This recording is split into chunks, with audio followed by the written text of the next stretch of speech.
the growth of the platform function has actually grown faster in the last few years than venture capital as a whole industry. How do I raise VC funding? But I actually think that's the wrong question. Welcome to She Talks Business. In this episode, we have Zara Zaman, head of platforms at Emerge Education. As Europe's most active EdTech investor, Emerge has a portfolio of 70 companies that have collectively raised over $500 million and achieved a combined market cap of over $1 billion. At Emerge, Zara is curating a strong ecosystem of educators, founders, and industry leaders, championing the next wave of EdTech startups that are set to transform the future of work. Zara, as head of platforms at Emerge, what do you really do?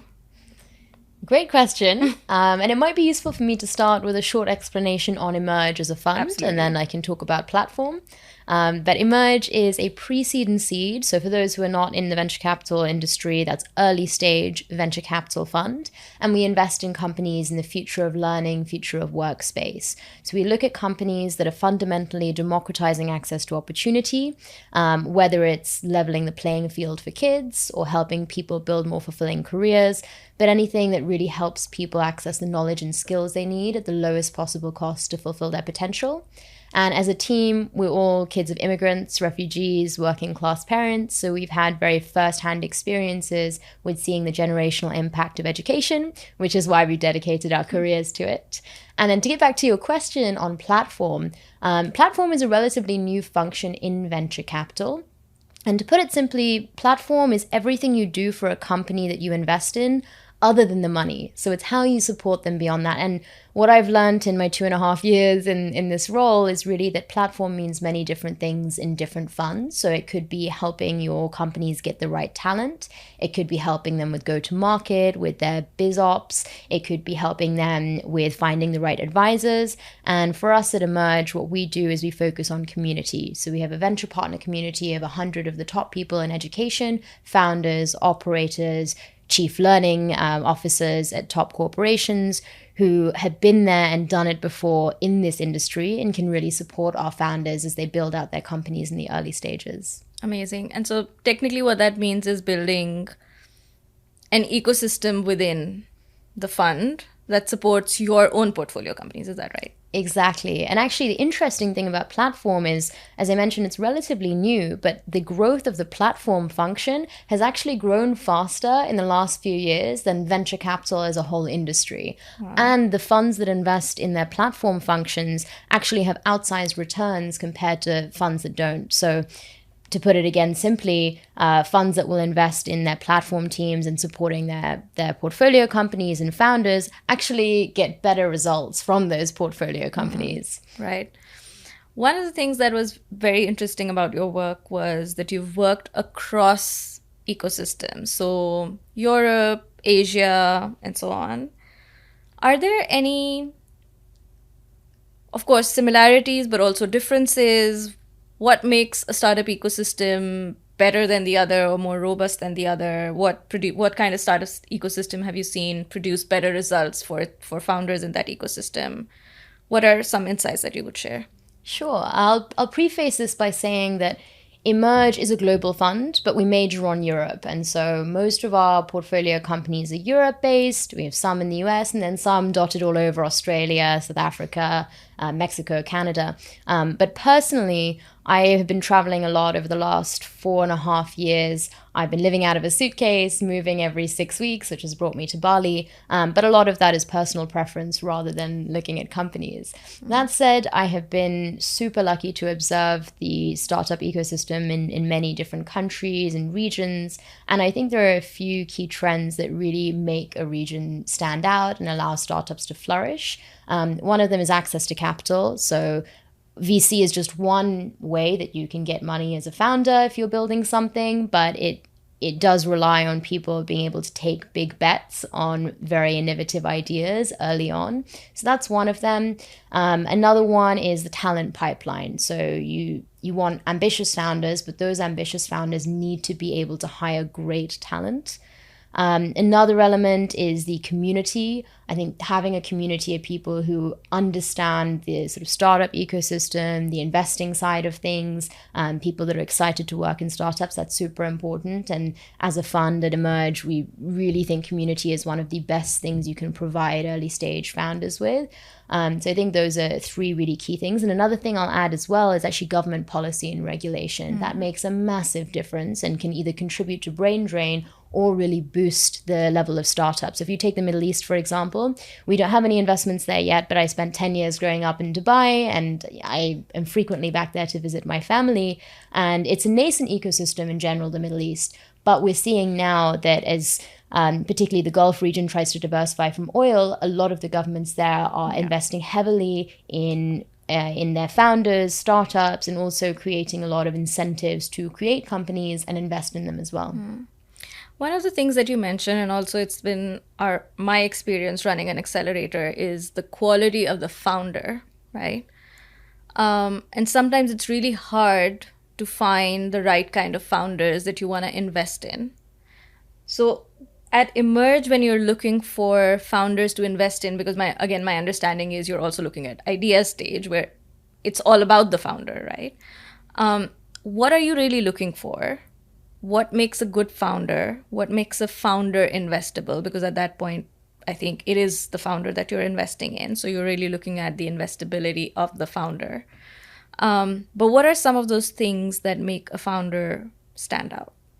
It's a great question, and I think there's a couple of ways to answer this. So firstly, we are very early stage investors. So what we'll look for is a bit different to later stage investors. And part of that is because you have a lot more information. You have their traction, their revenue, etc. When you're investing early stage, sometimes as early as just an idea, a founder comes to us with nothing created yet. They're like, hey, this is what I want to build, and this is why I'm the person to build it. We sometimes invest in companies that early, which means that we don't have that much to go off when we make these decisions. So there are two key factors that we really look at. Other smaller things, but these are the two big ones. One is the founder. That is, I think, the most important thing, or the founding team. Are these people that have the ambition to build $1 billion company in the next 10 years? What have they done in their past that shows that it doesn't really matter what it is, but they're super passionate individuals with great hustle. They know how to work with other people and inspire them. I think leadership is a big part of it. How do you get people to come on that journey? Do they understand the field deeply? And I think the other side is like, have they seen firsthand or experienced the pain point that they're solving for? So it's not necessary that they've experienced it firsthand, but they need to show that they have a very deep understanding of the customer that they're solving a problem for and why they'll pay for it. So I'd say there's a few factors there. And then the other side is the market. So is it a market that we're excited about, that's growing fast, that we see massive potential in? Those are the two factors. The other part of when you ask the question of, what do you look for in VC, I think a lot of people ask us, how do I raise VC funding? But I actually think that's the wrong question, because VC funding isn't for everyone. For 99% of founders, it's not the right route. And that doesn't mean that they're not building successful businesses. It's just that the companies that VCs invest in are very specific. VC relies on the power law that every single company you invest in has the potential to return your fund 50 times over, which means every company you invest in needs to be $1 billion outcome potential. Not every company is like that, and most successful companies are actually not in that category. So it's a very specific type of founder. And if you're not looking at VC money, there's actually a lot of other types of funding, be it grants, be it bootstrapping, be it angel investing, patient capital, that might actually be a better fit. So one key thing is we want a founder to have thought about why they're actually raising VC money. Can they reach those outcomes? And are those outcomes that they actually are looking to reach? I would say having a very clear answer to that question is really important. Yeah, I think that's something that needs a lot of education and awareness, in terms of we've suddenly seen so much conversation around venture capital that it feels like that's the only way to grow a business or a startup. I was recently having a conversation with somebody who said the same thing. They were like, we're trying to raise capital. Can you connect us to the right VCs, etc.? And I had the same question in terms of, do you think this is the right business for VC? Because I felt like I wasn't sure and I didn't really understand the business model. So I was like, I don't really understand, but I want to know from you. And it suddenly felt like they didn't want to explore any other option. And it feels like it's just become glamorous as well it's sort of become like a metric of success. Exactly. Exactly. I think the idea of, getting your raise announced in TechCrunch it has become glamorous. It's a bit of a vanity metric. And what people also don't realize sometimes is that if you're the wrong business model for VC and then you do get VC investment, VC money could kill your business if you're not building for that scale. So even in EdTech, for example, let's take boot camps. So I think there were some bootcamp business models that would have actually done really well had they not had the pressure of achieving the outcomes necessary for VC. Because if you're looking at something that needs to scale really, really rapidly, but your business model requires a lot of manual effort on making your student experience amazing, or your business model works best when students have a lot of attention from individual mentors, for example. It may not be the best business model for venture capital, but it might be a fantastic business model in general. So I think that's the other thing that sometimes people overlook. I think another mistake that we've been seeing within the startup space is we hear a lot of tech, right? We hear EdTech, FinTech, Agri-tech, but I think what's missing in those startups is the Ed and the Fin and the Agri. A lot of times where there's a lot of fancy tech, but very little understanding of the domain that they're working in. And I think I came across one of your posts as well, which said something like, put the Ed back in EdTech. So I want you to elaborate a little bit more on that. I love that question. It's a big problem, I'd say, in EdTech, particularly as EdTech has become sexy in the last few years. Post-pandemic, especially with the skyrocketing of AI and implementation into education, we've seen the massive potential in this market. And even Sam Altman, for example, has recognized education as a massive market that can be transformed by AI. We've seen for the first time a lot of people coming into EdTech or education that don't have education backgrounds. They're just attracted by the market potential, which is fine. But I think sometimes it then becomes easy to overlook the fact that if you're in EdTech, you also need to think about what are the learning outcomes, because it's easy to focus on building flashy tech, focused on how many users are downloading your app, but overlook, okay, what are the learning outcomes? What does your actual retention look like beyond the first few months? And I think that's absolutely not easy. One thing that we advise as Emerge is getting input from learning scientists early on, because if you bake that in from day one, you're going to have much better learning outcomes, which in the long term will help you be more competitive than someone who realizes later that they haven't actually thought about that and tries to shoehorn it in. And so part of our venture partner community, we have learning scientists, for example, like the ex-CLO of Busu, the language learning app. And they really support our companies on this. And the other thing as well is, I think being an EdTech founder is not easy because you're constantly juggling the learning outcomes, but also making your product super engaging, making it sticky. And those things sometimes clash. And particularly with the TikTokification of our education, right? You're trying to get young people to learn, and you're looking at the apps that are popular these days and actually hold young people's attention. And you have this dilemma, right? Because you realize that TikTok's one of the best formats to capture their attention, but also you've got to question how much are they really learning if it's a 10-second clip or less. And, I think it's an open question, but that's one of the dilemmas that founders have to deal with. And so far in your experience, have you come across things that have worked, right? I think when we talk about EdTech, Duolingo almost always comes up in terms of how amazingly well they've done. But what are some things that have worked in EdTech, particularly, like you said, from a stickiness perspective? And I think retention probably, or completion rates are probably the biggest challenge, I would assume, in EdTech. But correct me if I'm wrong, like what are the biggest challenges? But also, what is working right now in EdTech and what isn't? You're absolutely right. I think retention is one of the biggest challenges, particularly if you're building a consumer product. And I think the interesting thing about education is you almost have to sell twice, because what's unique about education is in most cases, the person buying your product is not actually your end user. So be that a parent, be that schools, universities, or corporates, your learner is actually divorced from your buyer. There are some cases that may not be true, for example, in the lifelong learning space, but in most cases that is true. And so you have to think about both elements of that. In terms of the end user in like stickiness and retention, I think there's two ways that you can look at it.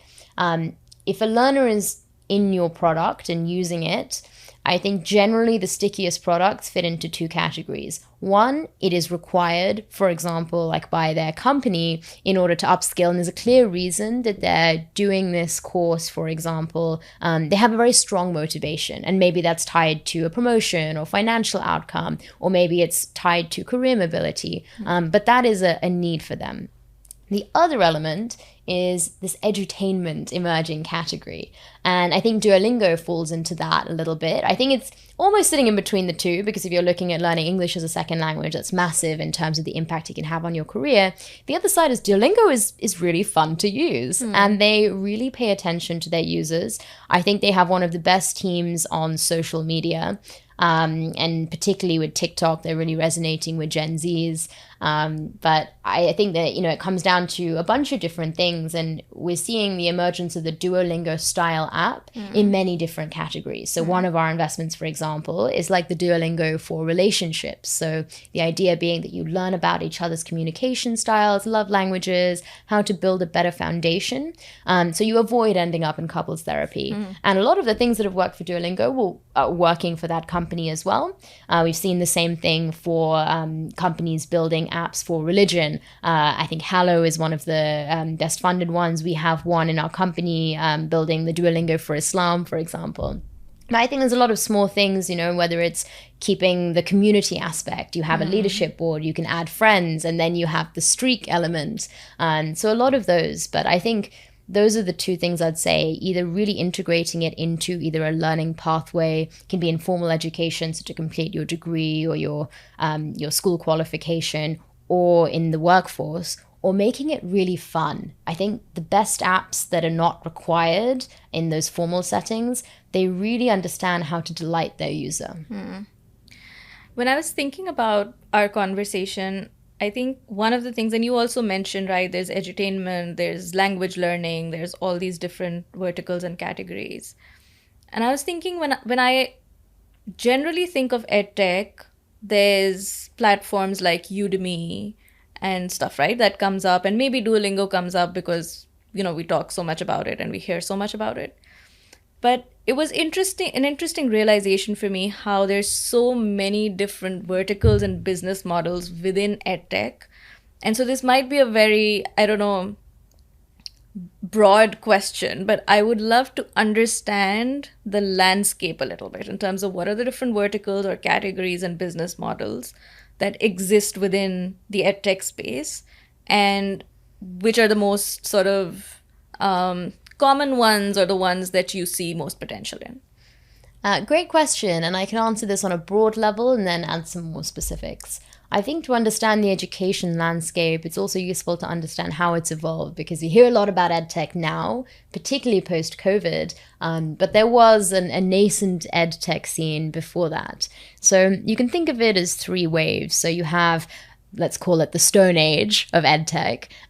Early 2010, there was a lot of excitement and ambition in, bringing tech into education, but there wasn't much money and there wasn't much realism about where the market was actually at that point. Late 2010s, let's call it the classical period. You first saw the real mass digitization of education materials. You saw content, you saw marketplaces, and this did a lot for really democratizing access to education. It made it much more affordable at scale. Now, if you're looking at the last few years with AI, let's call that the Renaissance period. That is really exciting, because what we're seeing for the first time is the ability to see personalized education at scale, because until this point, that was the trade-off. We have known for a long time that the most effective way of teaching someone is actually personalized tutoring, one-on-one tutoring with someone who understands how you learn, they understand what your goals and outcomes are. But previously, one-on-one tutoring has only been affordable to the top, 5% of the world. And now with AI, we actually have the opportunity to put a personalized tutor in every kid's pocket who can actually teach them at their pace, at their level, for their outcomes, and never gets tired or frustrated. If you're a kid that loves baseball, it can explain a maths question in baseball terms to you. And I think that's one of the most beautiful, exciting things about this stage in EdTech. So I'd say, that broadly is the kind of evolution of EdTech to where we are today. And then another way of looking at it is sort of from pre-K to gray. So we think about education, I think largely because everyone has had some sort of interaction with education, usually in the formal way of school, sometimes university, higher education. That's what people think about when they think about EdTech. They think about education as sitting in a classroom in rows facing a whiteboard or blackboard and learning material like that because they have to be there. And one of my favorite quotes is this Mark Twain quote that goes something along the lines of, "I never let my schooling interfere with my education." And I bring that up to preface this idea that education is so much more than what's in those four walls of school or university. So you can think about it as pre-K. There's a lot of great startups working in the early years space, and the impact of what you teach your kid at early years, what they're exposed to, is absolutely massive. Then you have school, you have university, or alternative pathways into employment. So university isn't for everyone. I think we have really pushed this, particularly in today's society, as like the way to get into jobs, when actually we're realizing now that so many kids are getting so far into debt, graduating with a degree, and then struggling to find the employment that they were promised. So I think another exciting area of EdTech is actually alternatives to higher education that allow them to gain the skills and knowledge they need at a much lower price point to access the jobs that they're excited about. And then beyond that, I think there's a whole other category of learning. That's how do you build a fulfilling career? How do you actually understand how to level up, how to move into different industries? Learning should be thought of as a lifelong activity. And I think what's particularly exciting now is we're moving away from learning just being something you do in a classroom to learning as something you do every single day. And particularly with AI, there'll be a lot of that without even realizing it. AI will be integrated into your everyday work, nudging you that, have you thought about this? Or have you tried this? Or the last 3 times you approached something this way, have you thought about this? And I think that's super exciting. The whole future of work, workforce development and learning space as well. That's amazing. I think you did a great job sort of breaking it down in a way which I mean, it's easier for me to now see how there's so many layers to within the edtech space, right? It's not, otherwise generally when I think about edtech, it's a very, like I said, it's Udemy and there's these 1 or 2 categories, but I think that's very exciting. Also exciting because I feel like the kind of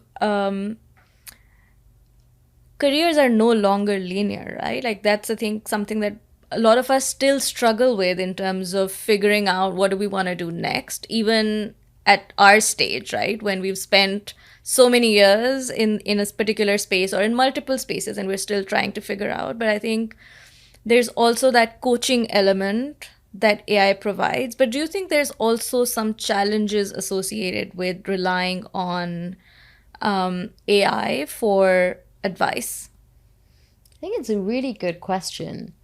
I think obviously it's easy to think of many benefits that come with AI in terms of having something that's very personalized, non-judgmental, private, ideally. But on the flip side, I think I was having a very interesting conversation with a friend today that I don't think this is necessarily in our lifetime, but over the long, taking a long view, I wonder if there will be some parts of our brains that we just don't use anymore. So for example, if we become very reliant on using ChatGPT, if on average people will become less creative because you're used to getting answers, not just in terms of knowledge retrieval, but also in terms of, oh, how should I approach this? Or this is the situation, what should I do?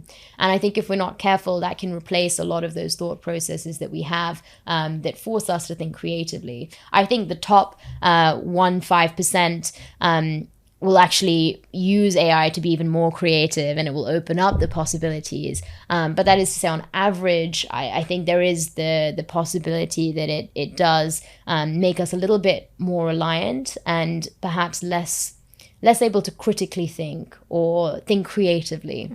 And so I that's the other thing when people are designing learning products, particularly with AI, is to really think, how can we avoid that? How can we nudge the learner to not see, let's look at AI tutors, which is one of the biggest categories that has emerged in EdTech. How do we make sure this is not a, hey, here's the answer to your question, but let me teach you actually what is the process. Let me excite you about this topic so you ask me more questions. How do we integrate the Socratic method of teaching rather than just here's your answer? And particularly there's a lot of money going into EdTech right now. Why do you think right now is AI the reason why? Because you mentioned that had a huge role to play in making EdTech scalable and personalized. Do you think that's the reason why there's so much attention in EdTech, and is that the reason why now is the right time for EdTech? What is so exciting about EdTech right now? And what are some of the trends that you're seeing which make it the right time, or which make it a good time for somebody to start an EdTech startup? So the interesting thing is actually EdTech funding at the moment is still in decline, because the big hype was around COVID, because suddenly everything was online. You couldn't be in your classical institutions, and all these educational institutions that are incredibly slow moving in general, typically tended to take their time to adopt tech, were forced to bring all their classroom content and lessons online, and they realized it could be done, and this is exciting. And that's when there was a massive hype and a very big bubble around education, incredibly high valuations for companies, massive rounds. And as we've come out of COVID, that bubble has burst and funding has massively plummeted. That said, the buzz has remained, and there is a lot of excitement. And I think, the category as a whole is an extremely exciting category to be in at this point in time. And I think you've hit the nail on the head that AI has really fundamentally changed things, and particularly for the dichotomy that I've mentioned, that we have never before been able to offer personalized learning at scale, be it for learners in classrooms or for learners who are sitting in an office, or a frontline worker, for example. So categories of learners that have never had products designed for them. If you take frontline workers, traditionally learning in this category has been like, here's a hefty PDF, read it. Super unengaging, super unpersonalized, doesn't actually understand where that individual wants to go with their career. We now have companies building tech-first solutions for that whole category that has been overlooked for decades. And so I think that's super exciting. As at Emerge, we actually released an analysis of all the top AI and tech companies at the moment and the biggest funding rounds, and we identified the 8 exciting opportunities in AI and EdTech at the moment, and we've ranked them, so you can access that on our YouTube channel as well. But just to name a few, for example, AI-powered knowledge graphs in workforce settings is massive, because if you think about the way we look for knowledge, let's say in an organization, you look for something, and you maybe will look based on a tag, or you'll look, hey, this is the topic, and it will guide you to the page. But ideally, you want to be able to ask a question the same way you ask ChatGPT now or Google previously, and get an answer straight away, rather than it saying, hey, are you looking for this page? And so being able to really make the most and optimize the knowledge that sits in an organization is massive. Another area, and I touched on this, is the AI tutor. That's big, because you have this teacher that can sit with you, explain whatever topic you want, never gets bored, endlessly patient as well.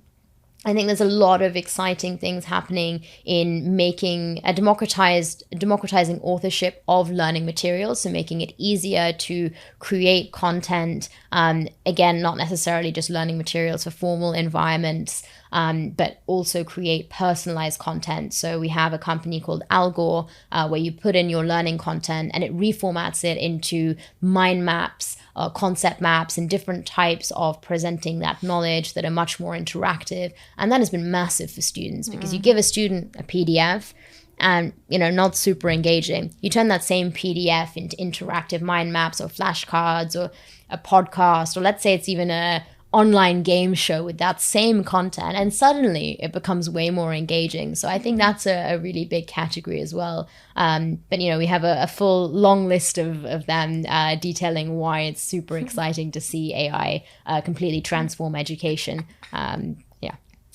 One question that's coming to mind is, I think, like you said, personalization at scale could be one objective or one problem that EdTech solves. But what are some other problems that EdTech is really trying to solve for? I think there's a few different things. So there's, one, reaching populations that have never really had access before. So I think that's part of it, and the personalization at scale is overlaps with that as well. Part of it as well is actually just making learning more fun, because again, we think about learning broadly about as these places that you go to learn, you regurgitate that content again for an exam and you never use it again. Making learning on the go when you need it, for example. So let's say in a work setting, instead of front loading all your content and you don't remember it by the time you actually use it again, making that integrated into your workflow, that so once you come across a certain project or task type, then you actually have the learning content delivered to you just in time when you need it. That's really big.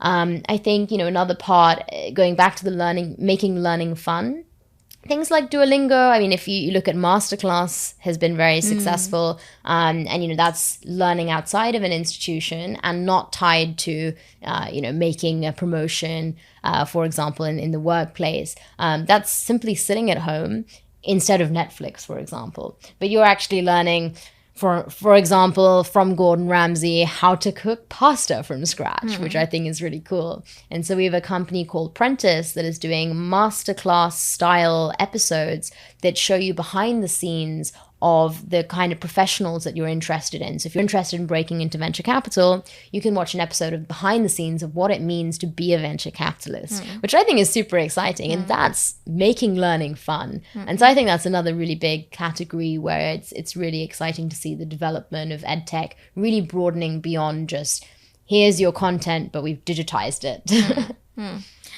I mean, one of the reasons I asked that question was because if one of the objectives of EdTech, or a lot of the EdTech startups, is to replace the traditional way that we've been learning, which is your schools and your universities and so on and so forth, then there's also, do you think there's going to be a compromise on the social aspect of going to a school or an institution and learning there? Because there's more than learning a subject or about a particular thing. Or do you think, how do you deal with that?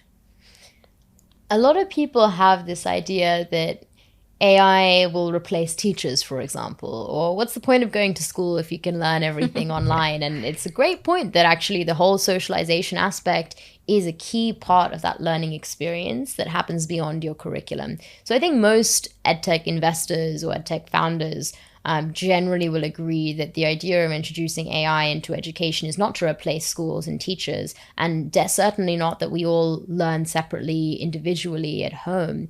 But rather, if you take a teacher, they are massively overworked, massively underpaid, experiencing burnout at record levels. A third of their time is spent preparing learning materials, marking, creating content, and that's the part that can be automated really easily. Super quickly, you can have high quality learning materials. You can get very fair and rigorous marking of your students' work. And what that enables is you to have more time as a teacher doing the things that you came into teaching to do, spending time with your students, understanding your students, doing things, building relationships, and doing the things that fundamentally humans are great at. And so the whole socialization aspect is super important. And I think we can think of AI as a tool that we can use to allow us to index higher on those things rather than completely cut them out of the loop. Yeah, I think that's interesting. I think also another thing that came to mind when you were talking about making learning fun, and then also you mentioned how you could be learning rather than watching Netflix.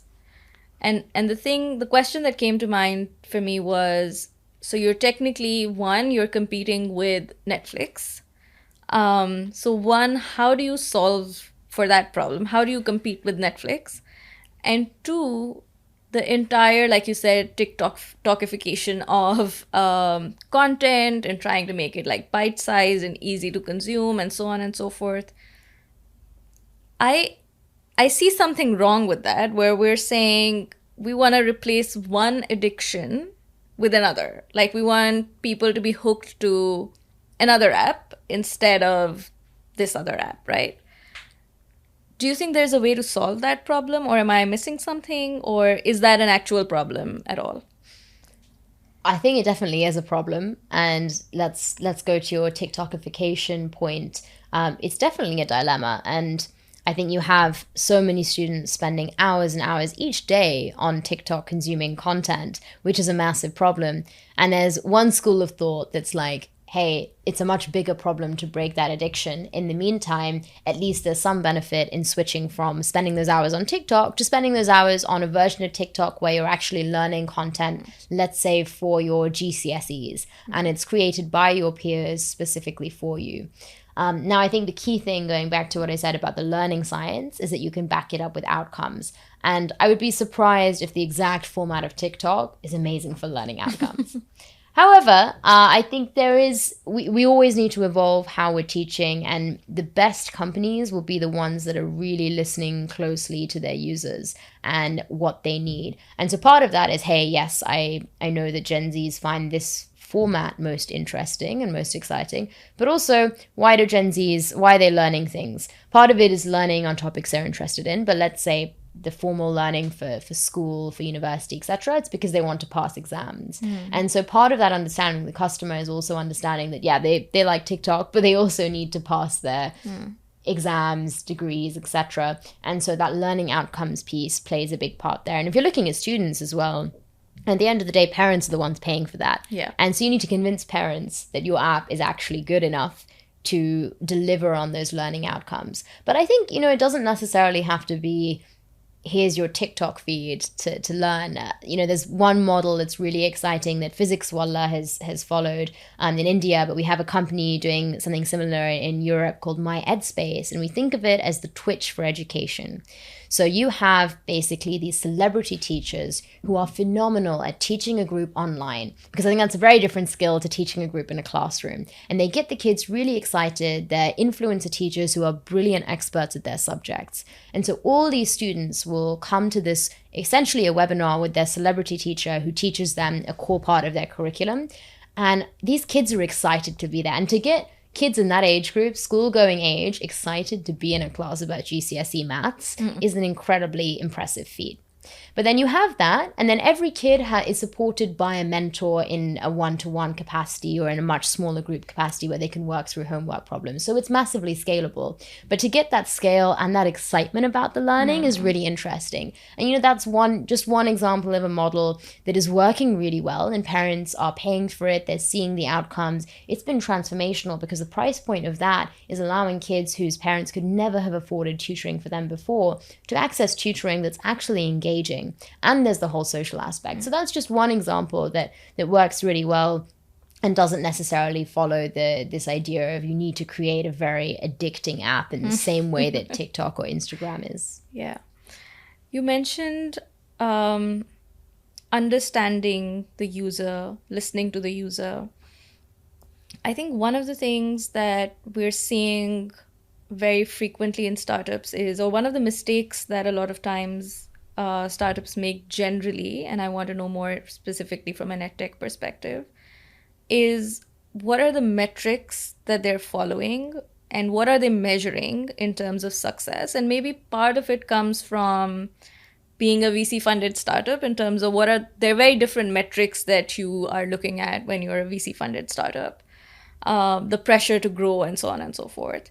But in the EdTech space, what are some important metrics of success that startups should be looking at? And I'm sure it would vary across the kind of startup that you're, or the kind of space that EdTech operates in. But what are those metrics? How do you figure out if you're on the right track in terms of not just growing in numbers, but also in terms of the value that you're delivering? It's a great question, and I would say that the metrics themselves that you're measuring are not that different to a product outside of EdTech. You're looking at the same kind of metrics, be it retention, churn, engage, etc. But what is different is maybe the metrics themselves, because one thing, for example, that's specific about EdTech is if you're building for school age or university age, you would expect drop off over summer. If you're building a social media network and your retention or your usage stats drop and plummet over July, August, you would be really, really panicking. Yeah. But if you're in education, it's normal, and you would expect that to come back up in September. So the exact metrics and, for example, the time periods might be different, but the key things are pretty much the same. So if you look at, I think biggest one is retention, and you can think of retention as revenue retention or engagement. So how many times, there's different ways to measure engagement as well. How many times a week or a month are your users coming back and using your product? One of the biggest problems that we see in startups, and again, not specific to EdTech, is a very loose definition of what retention is. So you can think of retention, part of it is you're tracking a user getting to an activation point, or doing an activity, let's say logging into an app and completing one lesson as an example. But some people will monitor retention as, oh, they've just opened the app. But if they're not doing anything, that's not really classed as a retained user. So that's, one example. You want to look at the flip side of that as well, your churn. So how many people are leaving? Why are they leaving? Are they going to a competitor? Definitely other metrics that you need to take into consideration. Later, you want to look at growth. So how satisfied are your customers? Doing an NPS score or the superhuman PMF score is another really good one. You want to look at the viral coefficient. How well are your referrals working? And then sort of as you grow, you really want to be paying close attention to your CAC, and especially CAC to LTV. Mm. So how much is your cost of acquisition of a customer, and what is that against the lifetime value of that customer? And so those are things that really in any industry you need to be paying close attention to. Cool.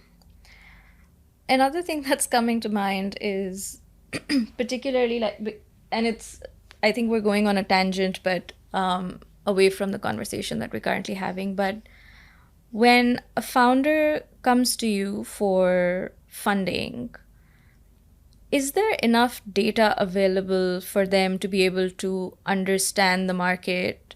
What are those data points for somebody to know if there's a market for, because that you mentioned that was one of the important things when you look at, right? One is founders, and then obviously the size of the market and the growth potential.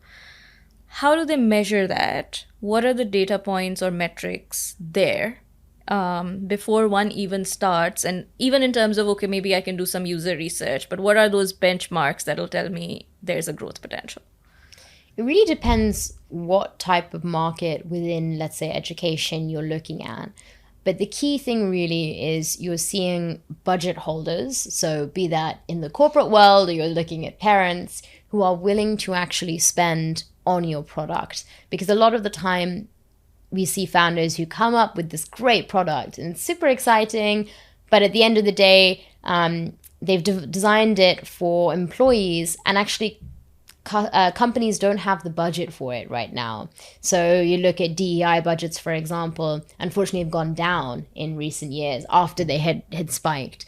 And so that's one key thing, that you're actually tapping into a budget that is increasing, and it has to be tied to a need. So for example, if you're looking in the hiring space, retention is a massive problem of your employees. And so if you can show that actually your product is retaining employees, that's a massive ROI for a company. So I think the big thing is you obviously have the market more broadly, you have the spend and the budgets. And then I think just the key thing that people and founders can do very early stage is speak to your customer. And you need to speak to both the end user and also the paying customer. And first stage problem is we don't have enough customer interviews or customer data. Second stage problem is, okay, we have some customer data and interviews, but I've actually only spoken to the end user. I've actually never spoken to the person who's going to be paying for this product. So whenever I speak to a founder, almost always I'm like, how many customer interviews have you done? And almost always they can add another 0 to that. If that would be fantastic to get that data when you can. It is obviously more difficult if you don't have funding, but if you can get pilot customers, fantastic. And you get that feedback, and to show you're iterating very quickly. I think the best founders show immense hustle. So before they've got funding, they've been able to put some sort of MVP out there and get feedback from their target customer and show that, hey, we're solving a real pain point here. They're paying for it. And this is how we can increase that and scale that over time. And what is the biggest support that, in your opinion, because particularly because you also are working on the platform, what is the biggest need for entrepreneurs at a stage when, very early stage, right? When they're at idea stage or whatever. What do you think they need the most support in? Is it understanding the market? Is it finding their first few customers? Is it figuring out how to build a product? What is it? I think the first thing founders will say is capital. That's a big one. And then the second thing, and then particularly at early stage, is getting access to people who've been there and done it before and understand your market. So at Emerge, I mentioned earlier our venture partner community, and this has been one of the biggest supports to our founders. And this is, one-off chats on supporting, hey, I'm speaking to this customer. What are things I should maybe think about in my pitch? But they're also more long-term things. So for example, one of our venture partners became the chairman of one of our companies. Many of them are advisors to our companies. Many of them are angel investors. A lot of them are informal mentors. But having someone who understands the particularities of your market, and we've touched on a few of them in education, is super important, because someone can say, hey, I've been in that exact same problem, or ideally, I can help you avoid that problem because I've been there, done that. That's massive. I think customer intro is also super valuable. Being connected with people who can connect you with the decision makers at your target companies is super helpful. But in general, I think one of the biggest things beyond the capital is having the community of people that are highly relevant and really excited to help you. They're excited about what you're building. I think the great thing about education is it's very mission driven. And so people are usually in education because they're really excited about it. They're passionate about it. And so having people that really want you to succeed and buy into the mission that you're building is fundamental. I think I'd love for you to talk a little bit more about the role of an investor in the growth or success of a startup. Is it right for an entrepreneur or a founder to come in with the expectation that, what we call smart capital, which is not just money, but there's other things coming with it. There's expertise, there's connections, so on and so forth. Is that the right expectation? One, and then I also want to hear from the VC side of things. Should somebody be becoming a VC or setting up a fund if they don't have what it takes to help a founder succeed? Great question. I think as a founder, if you're building an amazing company and you're in the position where you actually have the option to choose where your capital comes from, I think it's a big mistake not to take smart capital that can open doors for you. You can choose whether or not you take them up on it, and you can choose at what stage you take them up on it, but that it can really make or break your startup having an investor that just provides capital, or an investor that provides capital and then when it's right for you can actually advise you on your go-to-market. They can help you avoid different mistakes. They can bring you an advisor who brings immense value to your company. They can bring you angel investors. They can amplify your reach when you're hiring, for example. There's just so many additional things that can come with that. I think a key consideration also is, when you're looking at an investor, is this someone that I actually want to sit alongside with? If you're looking at a board table, are these investors going to sit opposite me, grilling me and interviewing me and making my life difficult, or are they sitting on the same side, working towards the same goal together? And personal fit is one of the biggest reasons that founders choose investors, and rightly so. So I think that's really massive. And I would advise founders that if you're building a really good company, you should have multiple offers of investment, and really think very carefully about who you want on your cap table, because that's a long-term relationship. So think about it like a marriage. don't jump into it. And yeah, I would say that the smart capital is super important. And then what was the question on the investor side? Should an investor or somebody think of becoming a VC or set up a fund if they don't have the capacity to support an entrepreneur beyond capital? I don't think I'm in the position to say whether or not someone should start a fund or become an investor. What I will say is it will be very difficult for you to invest in the top founders. If you're looking to maximize your returns and invest in the best companies, if you can't support founders, it's going to be really hard, because the best founders that I speak to ask me, what do you do to support your founders? Can I actually speak to one of your founders and do a reference check? Can you give me an example of, 3 people that you would connect me to? And we have this venture partner community, which is one of the biggest reasons that we win competitive deals. So all I'll say to that is it's going to be way, way more difficult if you can't support founders.